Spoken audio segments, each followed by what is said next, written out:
नमस्कार. मी सध्या उभा आहे सीना नदीच्या पात्रात. हे पाहू शकता, पाठीमागे सीना नदीचं पात्र आहे आणि नगर शहरातून तुम्हाला जर कल्याणकडे जायचं असेल तर हा मेन रोड आहे.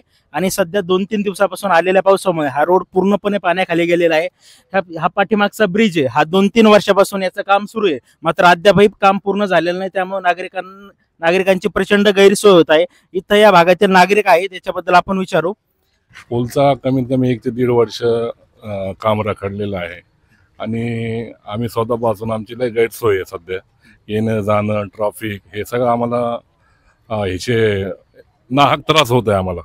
एक स्थानिक म्हणून म्हणतोय मी, लवकरात लवकर प्रशासनाने याच्याकडे लक्ष द्यावं आणि पुलाचं काम मार्गी लावावं लवकरात लवकर. परवा रात्रीपासून जो मुसळधार पाऊस झाला ना, तर त्या पावसाने इतकं पाणी आलेलं आहे ना नदीला, की म्हणजे जे वर राहणारे ते खाली येऊ शकत नाही, खाली राहणारे वर जाऊ शकत नाही. इतके नागरिकांचे हाल चालू आहे ना.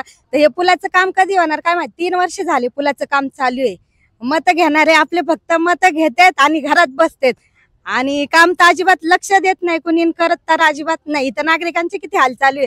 इथं जे जवळपास राहणारे पुलाच्या जवळ, त्यांच्या घरांनी पाणी घुसतं पार. कोणी येतं का बघायला? कोणी रोखून सुद्धा बघायला येत नाही अजिबात.